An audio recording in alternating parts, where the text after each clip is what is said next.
Alors, moi, je prends la relève pour vous parler un peu du programme de formation parce que je pense que c'était clair en mettant en place cette initiative-là à l'université que les cours hybrides n'allaient pas apparaître par magie dans notre banque de cours. Il fallait que des profs les développent, il fallait que des profs embarquent dans cette initiative-là avec nous. Et clairement, on a un historique, on a un centre qui soutient l'enseignement et l'apprentissage sur le campus, fait qu'on a été mandatés comme équipe de faire ce soutien-là et d'offrir cette expertise-là à nos professeurs pour les aider à faire ce passage-là vers les cours hybrides. Alors, du rapport qu'on vous a parlé tantôt, la première recommandation, c'était cette initiative majeure-là au niveau de l'enseignement et de l'apprentissage hybride.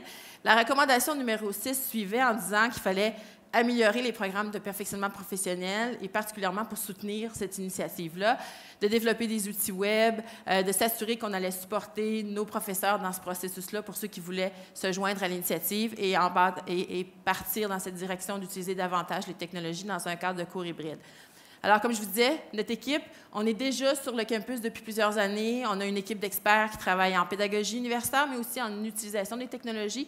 Fait qu'on a été identifié comme étant le groupe qui allait faire ce travail-là de formation, de soutien, de développement d'outils LRS.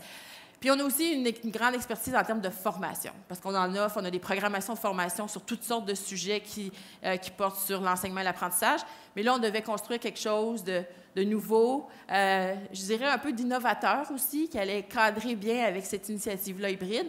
Alors, on s'est fait donner ce mandat-là qu'on a, je dirais, relevé avec beaucoup de succès depuis 2 ans et que, comme équipe, ça nous a fait grandir aussi. Puis, je pense qu'on a appris beaucoup de choses à travers ça. Vous avez vu certaines de nos recommandations puis de nos défis. On en a aussi dans le cadre de nos formations, vous verrez à la toute fin. Alors, en septembre 2013, l'équipe s'est mise au travail à réfléchir et à essayer de concevoir à quoi ressemblerait ce programme de formation-là. Fait que je vais vous lancer un peu la même démarche qu'on a eue. Alors, on s'est questionné sur c'est quoi les caractéristiques d'un bon modèle de formation, parce que là, on avait besoin d'un modèle ciblé sur la conception de cours hybrides. Fait que je vous donne cette fois-ci, moi, pas 1 minute et demie, 1 minute. Réfléchissez, échangez quelques idées avec vos voisins. Qu'est-ce qui constitue pour vous un bon modèle de formation pour des professeurs universitaires qui sont très occupés, qui sont très engagés, mais qu'on veut aider à faire un passage vers une approche pédagogique différente? Alors, je me tais pour 1 minute, à vous. OK, je pense que 20 minutes est déjà fini, ou presque. Alors, 2 ou 3 éléments. Qu'est-ce qui caractérise un bon programme de formation dans l'optique de notre changement assez important vers des cours hybrides, vers un enseignement différent? 2, 3 éléments? Oui? J'imagine qu'une partie de notre enseignement va être transférée vers des vidéos. Donc, comment arriver à faire passer tout ce qu'on fait passer en cours par notre non-verbal, notre énergie, tout ce qu'on peut déployer d'astuces pour enjoliver notre discours? Comment arriver à faire passer ça dans les vidéos? Je pense que ça doit être un grand défi. Puis mon deuxième point, c'était aussi comment amener le besoin chez l'étudiant d'aller voir les vidéos. Parce que quand on est en cours, ils sont obligés d'être là, quoi. Ils sont pris. Je veux dire, ils sont pris. Ils sont prisonniers. Ouais, il y a 2 types d'étudiants. Il y a ceux qui savent pourquoi ils sont là, puis qui génèrent eux-mêmes. Ils vont chercher l'enseignement. Puis il y a ceux qui ne savent pas trop pourquoi ils sont là, puis c'est plus compliqué chez eux d'aller créer le besoin d'aller voir une vidéo. Donc, comment est-ce qu'on peut attacher ça, créer cette espèce d'obligation? OK. Fait que toute la question vidéo, technologie, oui. Ce serait une bonne idée, hein? De vivre l'expérience d'un mode hybride. OK? Fait qu'une des caractéristiques de mon programme, c'est d'avoir une formation en mode hybride. Okay? Autre élément que vous avez discuté? OK. Allons voir ce qu'on a fait. Fait que comme équipe, la première chose qu'on a fait, on a réfléchi à un profil de compétences. On s'est dit, si on est pour aider nos profs à concevoir des cours hybrides, on devrait se faire une tête claire sur ils ont besoin de quoi. Fait que l'exemple des vidéos en est une, entre autres. Au niveau des technologies, d'ajouter des éléments qui n'ont peut-être pas eu besoin dans un cours en face-à-face, ou en tout cas partiellement, même en utilisant notre système de gestion des apprentissages. Il y avait déjà des formations techniques là-dessus, mais là, on savait très bien que le mariage entre le en ligne et le en classe allait nécessiter un aspect plus technologique. Et ça nous a obligé, notre profil de compétences, que je vous ai déposé d'ailleurs dans la pochette que je vous ai donnée, à s'arrêter, à vraiment se demander, quand je suis un professeur puis j'ai à concevoir un cours, j'ai besoin de quoi? Hein? Parce qu'on savait qu'on était limité en temps, qu'on a toutes sortes de contraintes, donc il ne fallait pas aller dans toutes les directions, mais il fallait vraiment se centrer sur qu'est-ce qu'un prof va faire dans sa démarche de conception, puis comment nous, on veut s'assurer que dans notre programme, on rencontre tous ces éléments-là. Fait que le profil de compétences nous a beaucoup aidé. Il nous a demandé du temps, par exemple. Fait que vous pouvez imaginer une équipe d'une vingtaine de personnes qui sont en train de critiquer un profil de compétences ou d'ajouter ou d'enlever ou de reformuler. Mais c'est pas grave. En bout de parcours, on est arrivé avec un document qui nous a satisfait pour nous servir de cadre un peu de développement. L'autre élément, c'est qu'on s'est développé un cadre de formation. Parce qu'un des aspects qu'on était très conscient, parce qu'on le vit quotidiennement sur le campus, c'est toute l'idée de l'encadrement. On les encadre comment, nos professeurs? Puis là, vous allez voir qu'on a toutes sortes de profs, on a plusieurs facultés, plusieurs cultures. Donc, on a besoin de modèles d'encadrement très variés. Alors, on a réfléchi à un encadrement, ce que j'ai appelé maximal, modéré, minimal, ponctuel ou complètement facultatif. Fait qu'on s'est comme arrêté en se disant, ça peut avoir l'air de quoi si on permet aux professeurs de se brancher avec nous selon leurs besoins particuliers. Fait que notre encadrement maximal, c'est notre première étape qu'on a fait. On a conçu un institut sur la conception de cours hybrides. Fait que comme équipe, on s'est dit, allons-y en grand. Fait qu'au printemps 2014, on a lancé notre premier institut. Il faut savoir, par exemple, en toute humilité, que ça faisait déjà 5 ans qu'on faisait des instituts sur la conception de cours, où on avait des groupes de profs qui venaient joindre à nous pour une semaine, qui travaillaient sur toutes les composantes de la conception d'un cours, n'importe quel type de cours. Là, on s'est revampé en disant, le cours qu'on va proposer cette année, c'est que des cours hybrides, alors vous vous joignez à nous si vous voulez concevoir un cours hybride. On a eu une cohorte de 56 profs qui se sont joints à nous pour cette semaine et demie-là de formation, parce que là, on a eu la réalité du technologique dans notre affaire. Notre institut d'une semaine s'est étiré en contenu parce qu'on avait besoin de parler des vidéos, des conférences web, du système de gestion des apprentissages, de toutes sortes de choses qu'on présentait dans les instituts précédents, mais pas aussi en profondeur. Suite à ça, on s'est dit, c'est beau un institut, mais on ne peut pas faire ça tous les semestres. Les gens sont occupés, ils ne peuvent pas passer une semaine avec nous, une semaine et demie. Fait qu'on a développé ce qu'on a appelé un modèle modéré d'encadrement. Et là, pour répondre à votre question, lui, on s'est dit, on ne peut pas faire semblant qu'on ne sait pas c'est quoi, là, mais on l'a fait hybride. Hein? On s'est dit, parce que ça a été un de nos constats après l'Institut, c'est qu'on était très intensif, maximum contact. Les gens étaient là avec nous, avec toute l'équipe. Ils ont passé une semaine et demie. Ils me posaient toutes les questions qu'ils voulaient. On était dans le live tout le temps, tout le temps. Là, on s'est dit, durant le semestre de cours, c'est impossible. Fait qu'allons-y avec un modèle hybride. Et ça fait déjà 4 itérations qu'on fait ce modèle-là. Alors, à l'automne 2014, on a lancé notre première cohorte hybride. On l'a repris à l'hiver 2015. On vient de la refaire encore à l'automne et à l'hiver. Fait qu'on a beaucoup appris là-dedans. On a beaucoup amélioré notre modèle. Et je pense que c'est probablement le modèle que les profs apprécient le plus présentement, tellement que l'année passée, au printemps 2015, on n'a pas fait d'institut. On a lancé le message qu'on voulait faire un institut. On n'a personne qui voulait venir nous voir pendant une semaine et demie, je pense. Et c'est parce qu'on avait eu beaucoup de monde durant l'année qui avait suivi les 4 parties. Puis je pense qu'on avait fait le tour de notre groupe cible pour l'année. Fait qu'on a annulé l'institut, puis on a dit on va revenir encore avec notre modèle hybride cette année, puis qui semble très bien fonctionner. Depuis le début, on s'était dit qu'on aurait besoin d'un encadrement minimal, donc une option complètement en ligne. On y travaille, on devrait avoir quelque chose pour l'automne 2016. On y travaille en partenariat avec d'autres universités internationales, puis une compagnie anglaise qui développe un outil auquel on a participé, auquel on a donné notre couleur, puis on a donné notre approche aussi. Fait que ça va être disponible pour nos profs à partir de l'automne. On avait depuis le départ un encadrement ponctuel, fait que c'est tout notre service de consultation. Un prof n'a pas à faire ces formations-là, mais il peut venir rencontrer un conseiller autant de fois qu'il veut pour se faire aider du début jusqu'à la fin du processus.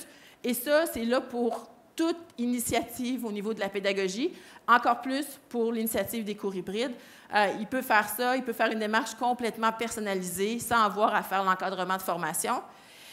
Et on est aussi en train de mettre ce qu'on appelle un encadrement facultatif, c'est-à-dire toutes les ressources qu'on a développées pour nos programmes de formation, on les pousse tranquillement en ligne quand on trouve qu'ils sont bien peaufinés puis qu'ils sont complètes, pour que tous les profs qui veulent avoir accès n'ont pas ni à venir en consultation, ni à aller en ligne, ni à venir à nos formations, mais peuvent quand même avoir le produit de ce qu'on a fait pour les aider dans leur processus de conception. Fait que je pense que notre constat présentement, c'est que notre flexibilité dans comment on offre le soutien aux professeurs fait on a des gens qui sont assez satisfaits et heureux de ce qu'on leur propose. Ceux qui viennent aux formations, nos évaluations sont excellentes. On n'a à peu près pas de commentaires négatifs. On a toujours des éléments qu'on peut améliorer. Comme équipe, on est très critique de notre travail aussi, fait qu'on fait cet effort-là de retourner, améliorer, développer des outils qui sont mieux, qui sont plus structurés. Mais je pense que de façon générale, on a réussi à soutenir nos profs à travers différents modèles et différentes initiatives. À quoi ressemble notre modèle? On l'a schématisé pour nous aider comme équipe, parce que, comme je vous dis, on était beaucoup à travailler ensemble, fait qu'on s'est partagé la tâche. Mais un modèle assez typique de conception de cours qui va de l'analyse des pratiques, du contexte, en passant par l'importance des résultats d'apprentissage, la structure des contenus, parce que là, on est dans les deux espaces d'apprentissage hybride et en ligne et en classe, c'est-à-dire qui fait notre modèle hybride, le choix des stratégies, le choix des médias, les stratégies d'évaluation, le développement comme tel, les mises à l'essai qu'on a ajoutées dans ce modèle-là à cause de la composante en ligne. On a reconnu que c'est pas quelque chose qu'on peut faire en direct, les mises à l'essai, quand on enseigne en face à face, mais quand on a des outils en ligne de développer ou une composante en ligne, c'est des choses qu'on peut faire. Enseigner le cours, et là, vous pouvez imaginer que ma boucle repartirait vers le haut. Là. Si j'enseigne le cours une deuxième fois, je refais mon trajet pour améliorer tout le reste. Là. Notre programme hybride ressemble à ça. Alors, il y a une première partie qui se fait en salle de classe, alors une formation de 2 heures. Par la suite, les participants s'en vont travailler en ligne de façon autonome. Ils reviennent en classe, ils retournent travailler en ligne, ils reviennent en classe, ils retournent travailler en ligne, et ainsi de suite. Fait que notre modèle de formation prend le semestre. Alors, il y a une rencontre par mois, septembre, octobre, novembre, décembre. Ce qu'il faut savoir, c'est qu'on avait déjà conçu le modèle en sachant que peut-être que des profs se brancheraient avec nous septembre, octobre et se rebrancheraient avec nous à l'hiver, mars, avril. Et ça arrive beaucoup. Certains ne prennent pas 4 mois, prennent 8 mois. Nos modèles sont identiques. Alors, la partie 1 de septembre est identique à la partie 1 de janvier. Donc, dès le départ, il y en a qui nous disent « Je viens faire 1 et 2, puis après ça, je suis débordée, j'ai un projet de recherche, j'ai toutes sortes de choses. Je vais me rebrancher mars-avril pour finir. » Ça leur donne beaucoup de temps. Puis ça arrive, dans mon modèle, là, ça arrive au moment où on est en train de réfléchir aux stratégies d'apprentissage, aux situations d'apprentissage, à une partie importante de développement de contenu. Fait que s'ils travaillent de façon autonome, ils peuvent quand même faire beaucoup de chemin, même s'ils ne se branchent pas avec nous, puis ils se rebranchent juste en mars et avril. Alors, je finis ça. Pour faire ça, on a conçu un site Web. Fait qu'on a conçu un site Web dans la plateforme que les professeurs utilisent. Alors, ça fait partie de notre système de gestion des apprentissages. Vous voyez que c'est une configuration Blackboard avec une structure qu'on essaie d'être un modèle. Fait qu'on leur a montré comment définir des menus, dans notre cas, les 4 parties. Une fois qu'on rentre dans les parties, utiliser les outils modules d'apprentissage pour qu'ils voient exactement, comme on a dit tantôt, ce qu'ils pourraient faire pour leurs étudiants, que la structure, la logique du cours inhérente soit là pour eux, comme ils pourraient la reproduire. Il faut que je vous avoue que souvent, les premières questions qu'on a quand ils commencent, c'est « Est-ce que je peux avoir le gabarit de ça? On peut-tu juste prendre ce gabarit-là puis l'adapter à mon cours? Je vais renommer les menus, je vais changer les modules. » Et on le partage volontiers. On a développé toutes sortes d'outils pour les aider à faire ces gabarits-là aussi, pour les illustrer davantage. Puis ça nous fait plaisir de le partager. Dans notre optique, c'est de les aider à concevoir leur cours. Fait que s'ils reprennent nos modèles puis nos outils, on n'a aucun problème avec ça. On a développé toutes sortes de cours en ligne. Je ne sais pas combien il me reste de temps. Est-ce que je suis bonne pour le temps? Personne ne me fait de signe, là, fait que j'imagine que j'ai dépassé déjà. Oui, j'ai déjà dépassé, hein? Je continue-tu ma minute ou bien vous voulez que je saute? Certains de nos outils ont été placés en ligne. Fait que, puis ceux-là, vous avez même accès à ça directement. À partir de notre site Web, c'est dans la rubrique enseignement hybride, puis on a une espèce de boîte à outils. Notre modèle que je viens de vous montrer, il a été reproduit là dernièrement et chacune des étapes est interactive et il a laissé les documents de travail ou les pistes de réflexion que les participants doivent y faire. Quand on a développé des outils complets en ligne, comme par exemple celui sur les résultats d'apprentissage, c'est un outil disponible en ligne pour nos profs. Alors, le lien est là.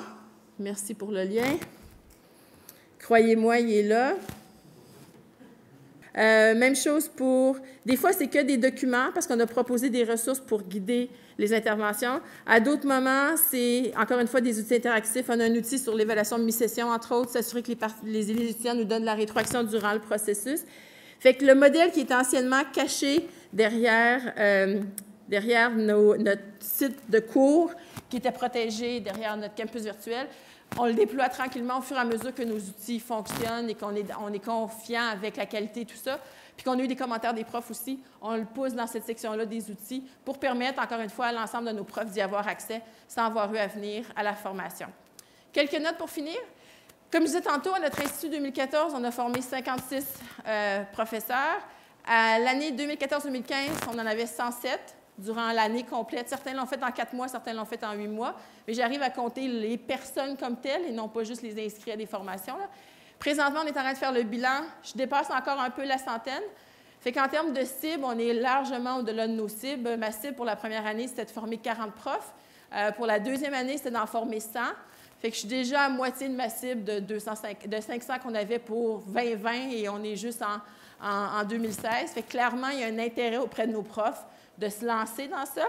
Mais comme on disait tantôt, on a un décalage entre une fois que j'ai fait ma formation puis que je me mets au travail, mon cours n'est pas en ligne demain matin, il est en ligne peut-être un semestre plus tard, 2 semestres plus tard. J'ai certaines personnes qui font la formation à l'automne cette année, qui vont enseigner le cours jusqu'à l'hiver l'an prochain, qui se donnent du temps de travail pour développer, ce qui est tout à fait normal.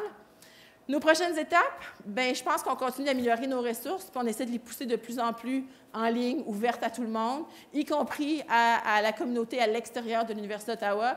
On est allé à Toronto il y a 2 semaines pour partager avec nos collègues des autres institutions les outils puis le modèle qu'on a développé. Ça nous fait plaisir de le partager, puis si vous l'utilisez, tant mieux. Si vous nous envoyez de la rétroaction pour qu'on améliore des choses, encore mieux. Si vous avez des idées qu'on n'a pas eues, proposez-nous-les. Nos profs nous en proposent régulièrement, fait qu'on est très ouverts. Et l'autre élément, c'est le lancement de la formation complètement en ligne. C'est notre prochain investissement pour l'automne 2016. Parce que vous devez savoir que nous, on fait tout en anglais et en français. Fait que des fois, on est ralenti un peu par nos lancements parce qu'on doit pousser tout en même temps dans les 2 langues. Et aussi, on est déjà en train de réfléchir à la mise à l'essai de nouveaux modèles. J'en dirai pas plus long, là, mais on a quelque chose de spécial probablement pour le mois d'août pour faire quelque chose de plus court, mais de très intensif et de plus créatif. Fait que quand on aura fait notre expérience, on vous en parlera, mais c'est notre prochaine idée pour essayer d'embarquer encore différents profs qui sont à différentes étapes dans leur processus de conception et de changement, là. Je pense que je suis rendue à la fin.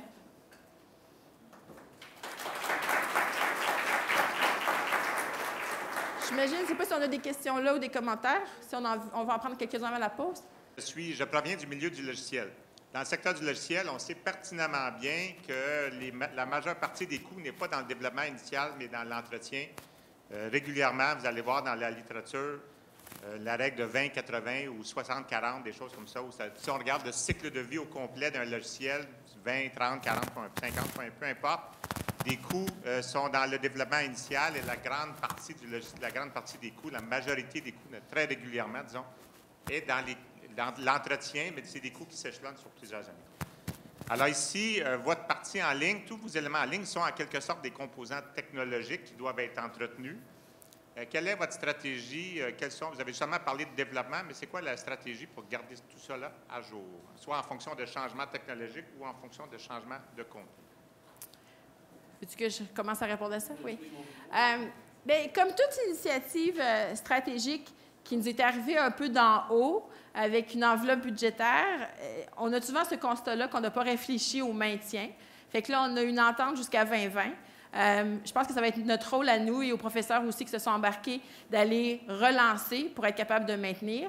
On le vit déjà présentement parce qu'on est dans une période d'études sur notre système de gestion des apprentissages. Est-ce qu'on renouvelle la licence qu'on a là? Est-ce qu'on va ailleurs? Est-ce qu'on va avec une autre compagnie, une autre option?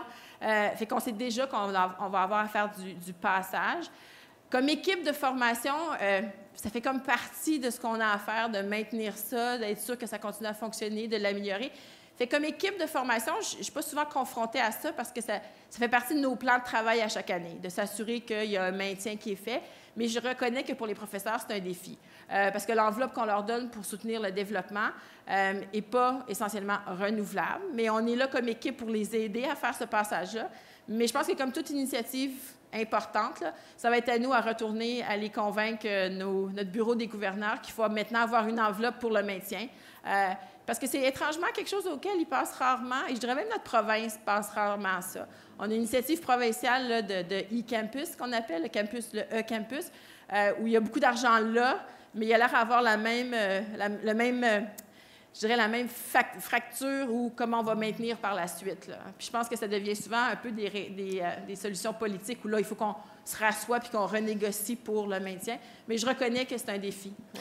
Pour ajouter à ça, il y a toujours ce défi-là. On a l'argent dès le départ, mais pour continuer ce travail-là, je pense qu'on a fait des choix très stratégiques dans le contexte des technologies qu'on a choisies pour cette initiative. On travaille beaucoup avec notre système de gestion des apprentissages qui sera là, qui a déjà été là avant que cette initiative arrive et qui le sera par la suite et qui a une équipe de soutien dévouée déjà à ça. Là. Donc, c'est-à-dire que ça ne nous coûtera pas plus cher, en fait. Echo 360, on a des caméras en salle de classe, un peu comme celle-là, qui ne fonctionnent pas, parce que je n'ai pas fait mes cheveux ce matin, là, donc je suis assuré, là. Mais qui fonctionnent déjà et que les professeurs utilisent dans le contexte de cet exercice parce que c'est présent. Là. Donc, l'infrastructure, on essaye le plus qu'on peut d'utiliser l'infrastructure qui est déjà en place et qui a déjà des fonds alloués à soutenir l'existence de ça, là, où on peut. Mais effectivement, ça sera également un problème et notre plan d'évolution, d'impact est axé un peu là-dessus, là, trouver des solutions à ça. Oui.